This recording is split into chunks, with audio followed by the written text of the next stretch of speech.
오늘부터 금요일까지 고난주간 특별 새벽기도회로 모이면서 특별히 우리 예수님께서 종료주일 이후에 십자가를 지시고 구원을 완성하실 때까지 매일매일 어떤 일들을 행하셨는가 하는 예수님의 행적을 중심으로 말씀을 좀 살펴보고자 합니다.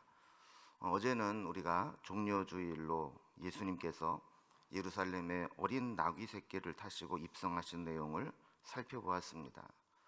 어제 살펴본 마가복음 11장 11절에 보면 예수께서 예루살렘에 이르러 성전에 들어가사 모든 것을 둘러보시고 때가 이미 저물매 12 제자를 데리시고 베다니에 나가시니라, 이렇게 기록이 되어 있습니다. 어제는 이 설교의 본문과 전체적인 내용이 좀 맞지 않아서 본문만 읽고 11장 11절 말씀을 제가 구체적으로 설명을 못 드렸는데, 오늘과 이제 연결되는 부분입니다. 예수님께서 이제 예루살렘 성에 입성을 하신 후에 그냥 입성만 하시고 끝나신 것이 아니라 성전 안으로 들어가셔서 거기서 모든 것을 둘러보셨다라는 말씀을 하고 있습니다. 그러니까 오늘 성전 정화를 위해서 이 성전 본연의 본질을 회복하기 위해서 마치 정찰 활동을 하듯이 예루살렘에 입성하신 예수님은 성전 안에 들어가서 거기 모든 것들을 다 둘러보고 나오셨다라는 겁니다. 자, 그리고 날이 저물게 되자 제자들을 데리고 다시 베다니로 나가셨습니다. 우리가 계속 지도를 통해서 주일날 살펴본 것처럼 예루살렘 성과 베다니는 약 한 2.5km 정도 떨어져 있는 곳이라 그랬잖아요. 그래서 예루살렘에 머물지 못하니까 예루살렘 성에 사람이 많으니까 성전에 들어왔다가는 다시 베다니로 가서 주무시고, 그리고 다시 성전에 또 올라오시고, 이런 일들을 반복했음을 우리가 알게 됩니다.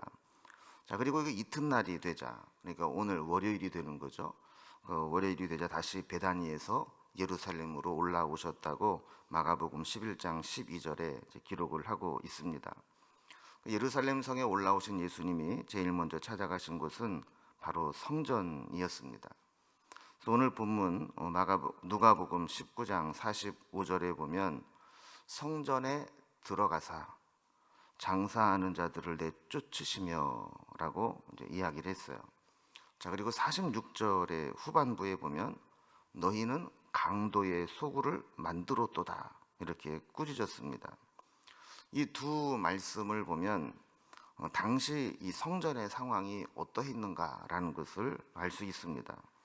자, 장사하는 자들을 내쫓으셨다, 그리고 성전을 강도의 소굴로 만들었다, 이렇게 꾸짖으신 것은 잘 살펴보면 형식적으로는 성전 안에서 장사하는 상행위가 이루어지고 있었지만 내용적으로 보면 날강도짓을 하고 있었다라는 겁니다.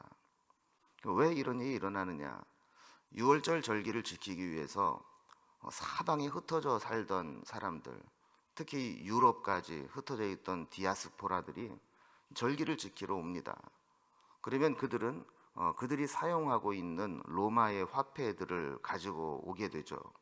자, 그러면 이 성전에서는 무슨 논리를 펴느냐 하면 그 세속화된 돈으로 성전세를 낼 수 없다, 이렇게 이야기를 하는 거예요. 그럼 성전세, 우리로 말하면 헌금을 내기 위해서는 그 유대인들에 쓰는 세겔로 환전을 해야 됩니다. 그 환전을 하면 그냥 해주는 것이 아니라 환전 수수료를 떼게 되죠. 그리고 또 재물을 바치게 되는데 이 재물을 원래는 자기가 가지고 와야 되지만 멀리서 재물을 가져오게 되면 이 운반하는 것도 쉽지 않고 산 짐승을 그렇게 끌고 오는 것도 쉽지 않고 또 오다 보면 이게 어디가 상해도 상할 수 있습니다.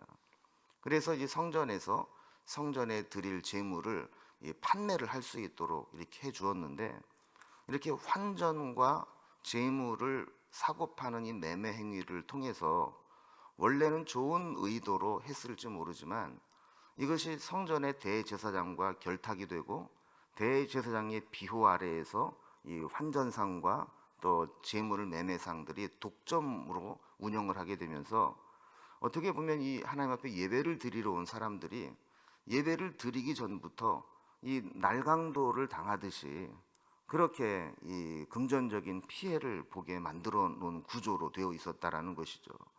예수님이 딱 벌써 성전을 딱 스캔해 보시니까 이게 성전에 문제가 있는 거예요. 이 환전상이라든지 재물을 사고 파는 그 상행위 가운데서 이렇게 좋은 의도로 시작했을지 모르지만 이렇게 이 강도 짓을 하듯이 거의 강도 순으로 폭리를 취하고 있었던 것입니다. 우리나라 속담에도 뭐 제사에는 마음이 없고 제밥에만 관심이 있다 이런 말이 있듯이 겉으로는 멀쩡하게 예배와 제사에 필요한 종교 행위들이 다 진행되고 있지만 그 중심에는 하나님을 두려워하고 하나님의 은혜를 사모하는 신앙의 본질을 잃어버리고 있었다라는 겁니다. 그래서 종려주일에 예수님께서 성전에서 한번 딱 둘러보신 이후에 그 성전의 상황을 파악하시고 월요일이 되자 예수님은 비장한 마음을 가지고 다시 성전에 찾아 나오신 것입니다. 그리고 이 성전에 나오셔서 성전을 정화하는 사건을 하셨는데 이 사건을 통해서 우리에게 하시고자 하는 일이 크게 세 가지 일이 있었습니다. 첫 번째는 장사하는 자들을 내쫓으셨다라는 거예요. 45절에 보면 성전에 들어가사 장사하는 자들을 내쫓으시며 그랬습니다. 물론 성전에 뭐 성소나 지성소까지 들어와서 상행위를 한 것은 아닙니다. 성전에 보면 여러 구획들이 있잖아요. 제일 먼저 들어가면 이방인의 뜰이 있고, 그 다음에 여인의 뜰이 있고, 그 다음에 유대인의 뜰이 있고, 그 다음에 성소로 들어가는 제사장이 들어가는 뜰이 있고, 그것을 지나면 성소, 지성소로 들어가게 됩니다. 여기서 매매가 이루어졌다라고 하는 것은 이방인의 뜰에서 이루어진 겁니다. 그런데 어쨌든 이 성전 안에서 이렇게 이 장사를 하게 되는데 아까 말씀드린 것처럼 원래의 좋은 의도를 잃어버리고 제사장과 결탁을 해서 어떤 이 폭리를 취하게 하는 이런 관행들이 오랫동안 이루어지게 되자 그것을 사람들은 알면서도 뭔가 문제가 있는 것을 알면서도 뭐라고 말하지 못하고 계속 당하고 있었던 겁니다. 자, 이때 예수님께서는 이 잘못된 것을 끊어야 되겠다. 성전의 본연의 기능을 회복해야 되겠다. 이런 마음으로 잘못된 것들을 고쳐내기 위해서 그곳에 들어가서 장사하는 자들을 다 내어 쫓으신 겁니다. 자, 우리에게 신앙생활을 할 때 처음에는 좋은 의도로 시작을 했을지 모르지만 시간이 지나면서 변질된 마음, 처음 사랑을 잃어버리고 처음 마음을 잃어버리고 잘못된 모습으로 가고 있다면 그것을 고쳐야 합니다. 그런데 이것을 고치는 것이 쉽지 않습니다. 우리에게 잘못된 것을 알면서도 고치기 어려운 이유가 있습니다. 첫 번째 이유는 그것이 오랜 시간 동안 관행이라는 이름으로 굳어져 왔기 때문에 그렇습니다. 사람들은 적응을 하고 익숙해지는데 아주 잘하는 존재죠. 그래서 오랜 세월 동안 그렇게 해왔으면 이게 뭐가 문제인지, 왜 잘못인지, 어떻게 바꿔야 되는지에 대해서 고민하지 않고 그냥 전에 행하던 대로 하기를 편하게 생각하게 됩니다. 우리가 잘하고 있다가 갑자기 잘못하면 이거 잘못됐는데 금방 우리가 느끼게 되죠. 그런데 서서히 잘못되어 왔고 그 잘못된 것이 습관처럼 제도 속에 서서히 뿌리를 내리고 있을 때 사람들은 거기에 대한 문제의식을 크게 느끼지 못할 때가 있다라는 겁니다. 두 번째로 우리가 잘못된 것을 고치기 어려운 이유는 그것이 우리의 삶의 깊숙한 부분까지 뿌리를 내리고 있을 때 때로는 알면서도 고치기가 어렵습니다. 여러분, 사람은 약한 부분이 있습니다.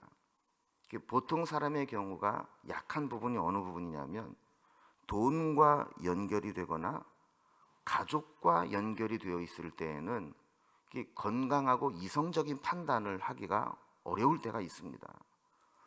여러분, 돈과 연결이 되어서 어떤 이권이 생긴다 그러면 이권을 절대 포기하려고 하지 않습니다. 때로는 그것이 좀 불합리한 것처럼 보인다 할지라도 그것을 포기하는 순간 나에게 들어오는 이권이 사라져 버리기 때문에 그것을 고치려고 하기가 어렵다라는 거예요. 또 여러분 우리가 가족이나 특히 자녀의 문제에 연관이 되면 이 객관적인 판단이 잘 안 됩니다. 그 훈수들 때는 다 그러죠. 그게 뭐가 중요하냐고. 그런데 이게 내 자식의 문제가 되고 내 가족의 문제가 되면 이게 중요하게 되는 거예요. 문제가 되는 거예요. 그래서 다른 사람의 일 같으면 아무 문제가 안 되는 것들이 내 자식의 문제가 되고 내 가족의 문제가 되면 그걸 문제화시키고 무조건 자기 편을 들고 공정함을 잃어버리고 고치지를 못하게 되는 겁니다. 성전에서 장사하는 자들도 돈과 결탁이 되어 있습니다.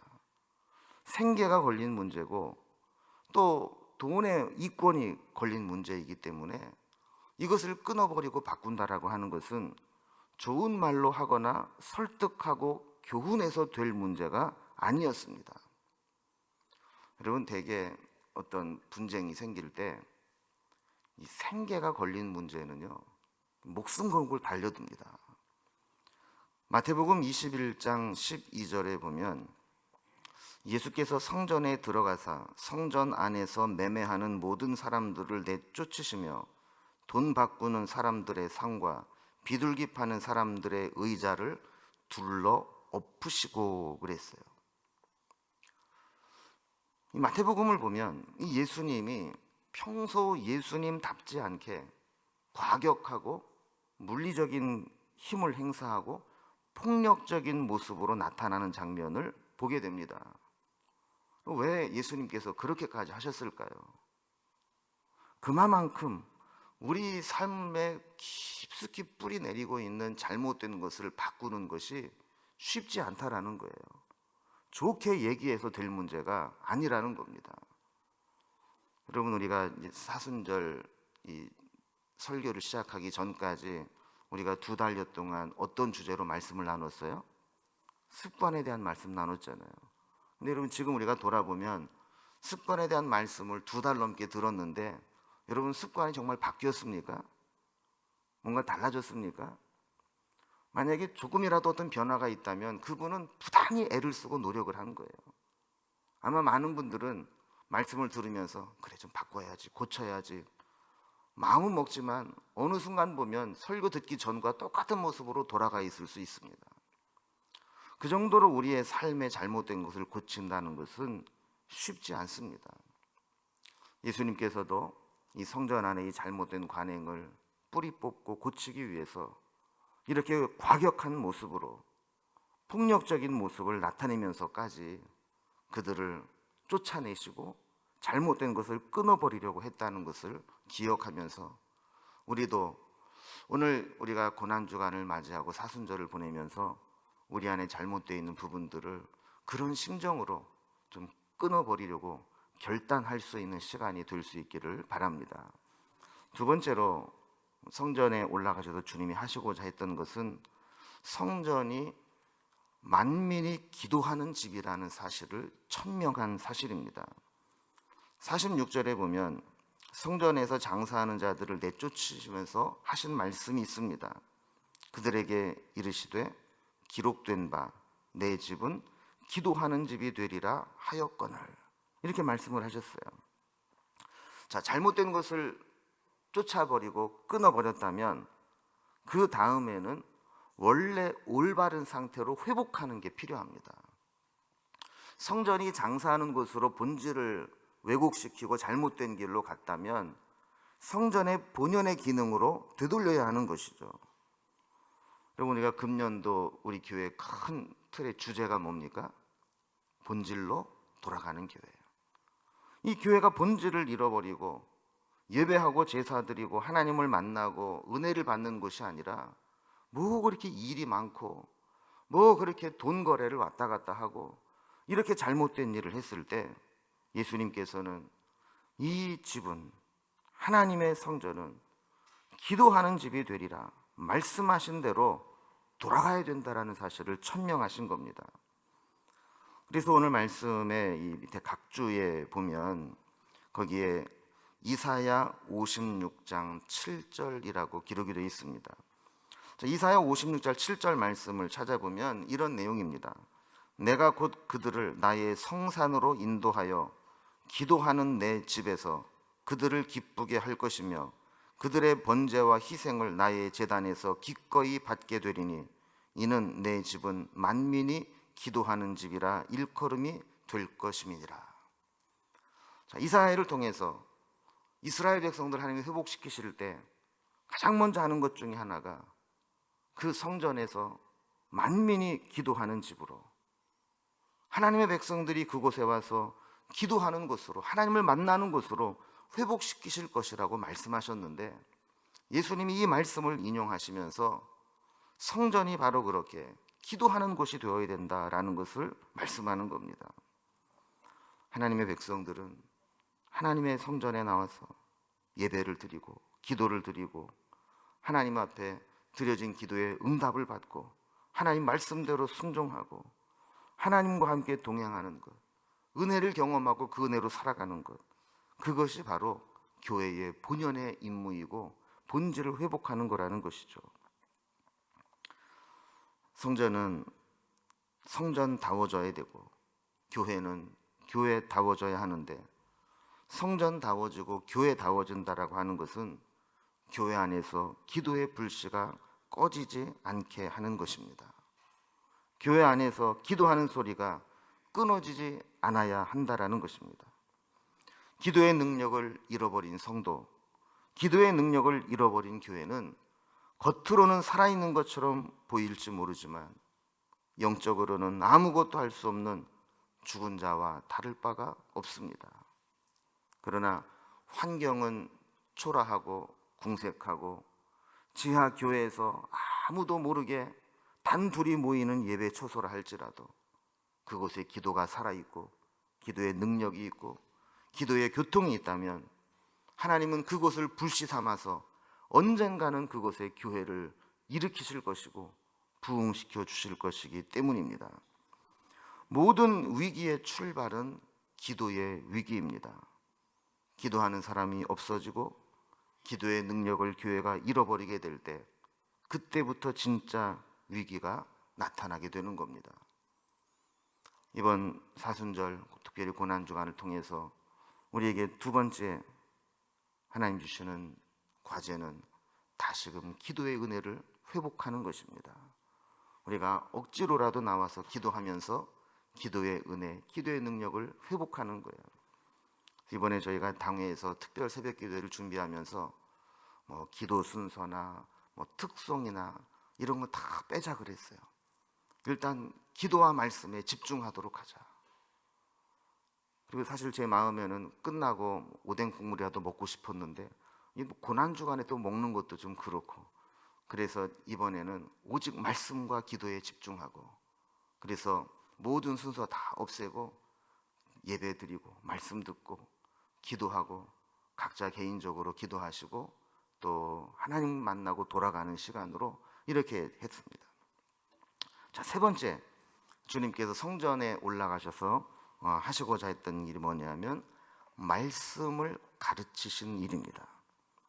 예수님께 성전을 깨끗하게 하시고 또 만민이 기도하는 집이라는 걸 천명하신 후에, 그리고 그냥 외면하지 않으셨어요. 방치해두지 않으셨어요. 오늘 본문 47절에 보면 예수께서 날마다 성전에서 가르치시니 그랬어요. 예수님은 유월절 절기를 지키기 위해서 성전에 올라오셔서 성전을 정화하시고 여러 사건들을 하셨지만 날마다 성전에 올라와서 하나님의 말씀을 가르치고 올바르게 했다라는 겁니다. 성전의 또 하나의 강력한 기능은 기도하는 것과 더불어 말씀의 사역입니다. 영적으로 타락한 곳에는 항상 말씀의 오염이 있어 왔습니다. 잘못된 신학, 잘못된 메시지, 말씀을 사사로이 이익을 위해 사용하게 될 때 그 공동체는 급격하게 영적으로 타락하게 되었습니다. 기도하는 집을 강도의 소굴로 만들어버리는 종교 지도자들은 자신들의 뜻대로 백성들을 요리하기 위해서 잘못된 영적 가르침을 전할 수밖에 없었습니다. 오염된 생각과 사상은 올바른 말씀을 통해서만 바로잡을 수가 있습니다. 그래서 예수님은 일회성으로 성전에 올라가서 깨끗하게 하시는 것이 아니라 47절에 있는 말씀과 같이 날마다 성전에 올라가셔서 하나님의 말씀을 가르치면서 그동안 종교 지도자들이 잘못된 말씀을 전했던 것을 바로잡는 작업을 하셨던 겁니다. 여러분, 우리가 본질로 돌아간다고 할 때 이 본질로 돌아가는 것의 기준이 뭡니까? 그것은 말씀입니다. 말씀이 기준이 되고 말씀이 거울이 될 때 그 말씀을 보고 말씀대로 가는 것이 본질로 돌아가는 겁니다. 예수님도 성전에 올라가셔서 날마다 하나님 말씀을 전하면서 저들의 잘못된 신앙이 다시 돌아오도록 말씀을 가르쳤습니다. 근데 말씀을 전해도 말씀을 받는 자들이 다 똑같은 반응을 보이는 건 아니에요. 47절을 계속 보면 예수께서 날마다 성전에서 가르치시니 대제사장들과 서기관들과 백성의 지도자들이 그를 죽이려고 꾀하되. 주님이 말씀을 전할 때 자기가 잘못 가르쳤던 것과 다르게 올바른 말씀을 전하게 되니까 그동안 자기가 얼마나 엉터리로 가르쳤는가가 다 드러나게 됩니다. 그렇게 되니까 예수님에 대한 분노를 느끼고 오히려 자신의 잘못을 고치려고 하는 것이 아니라 예수님을 죽일 계획을 세우게 되었다라는 것이죠. 빨리 본질을 회복하고 회개하지 않으면 결국 이렇게 강팍해지고 마는 겁니다. 그럼 마지막으로 우리가 살펴보게 될 것은 우리 주님께서 성전을 정결케 하셨다는 것은 우리와 어떤 관계가 있는가? 성전은 오늘날 교회를 의미하기도 하지만 성도 한 사람 한 사람을 의미하기도 합니다. 고린도전서 3장 16절에 보면 너희가 하나님의 성전인 것과 하나님의 성령이 너희 안에 거하시는 것을 알지 못하느뇨 라고 말씀했습니다. 이 말씀을 보면 하나님을 모신, 성령을 모신 우리 한 사람 한 사람이 다 성전이라는 거예요. 그렇다면 우리의 성령을 모신 성전된 우리 자신은 예수님께서 우리 안에 들어와서 우리를 다 살펴보실 때 이 성전은 참 잘 돼 있다. 이 성전은 나무랄 데가 없다. 이 성전은 잘못된 것도 없고 본질을 지키고 기도와 말씀으로 충만해 있다. 이렇게 여겨주실 것인가 하는 겁니다. 예수님께서 첫째 날을 시작하시면서 성전에 올라가서 잘못된 것들을 다 고치시고 성전의 본질을 회복하기 위해서 성전은 만민이 기도하는 집이요 말씀을 가르치는 것으로 그 교회를 바로 세웠던 것과 마찬가지로 우리 주님이 오늘 이 아침에 우리 가운데에도 다시 찾아오셔서 우리의 심령을 두루 다 살피시고 우리 가운데는 잘못되어 있는 부분들을 깨닫게 하시고 말씀해 주시는 은혜가 있기를 바랍니다. 우리의 잘못된 생각, 잘못된 관행, 잘못된 신앙, 잘못된 삶의 모습들이 성령께서 깨닫게 하심으로 깨달아지고 고치기로 결단하고 뿌리를 뽑는 은혜가 있기를 원하고, 또한 기도의 은혜를 잃어버린 사람들은 다시 기도의 은혜를 회복하고, 기도의 은혜를 회복했다면 이제는 기도의 능력을 얻을 수 있도록 우리의 기도의 영권을 가지고 기도할 때 하나님이 그 기도를 들어주시고 역사하시는 기도의 능력을 회복할 수 있기를 바랍니다. 뿐만 아니라 말씀이 우리에게 들려지기 시작하고 말씀이 깨달아지기 시작하고 말씀을 듣는 것이 기뻐지기 시작하고 말씀대로 순종하여 사는 것에서 우리의 영적인 만족을 느낄 수 있는 그런 말씀의 은혜도 회복될 수 있기를 바랍니다. 겉으로만 번지르르하고 그럴듯하게 꾸미고 종교적인 행위는 다 하는 것 같지만 정말 우리의 마음, 속마음 속에서 잘못된 것을 그대로 가지고 있으면서 형식적이고 율법적인 신앙만 가지고 있다면 주님은 성전 되신 우리 가운데 찾아오셔서 다시금 우리의 모든 잘못된 것들을 다 엎으시고 내쫓으시고 다시 말씀하기를 원하실 겁니다. 그래서 오늘 주신 말씀을 생각하면서 우리 예수님이 이제 성전에 올라오셔서 그 성전의 모든 잘못된 것을 내쫓으시고 내 집은 만민이 기도하는 집이 되리라 하신 말씀을 선포하시고 날마다 성전에서 말씀을 가르치시며 그의 신앙을 바로 세우기를 원하셨던 것들을 묵상하면서 하나님께서 오늘 우리에게 잘못된 것을 깨닫게 하실 때 그 잘못된 것을 고백하고 고치고 기도의 은혜와 능력을 회복하고 말씀으로 다시 무장할 수 있도록 우리 주님과 동행하며 살아갈 수 있기를 바랍니다. 이 시간에 우리 합심해서 우리에게 주신 말씀을 생각하면서 결단의 기도를 드리시고 또 이어서 자유롭게 기도하시고 오늘은 따로 인사하지 않겠습니다. 우리 개인 기도 충분히 하실 만큼 하시고 개인적으로 돌아가도록 하겠습니다. 함께 기도하겠습니다.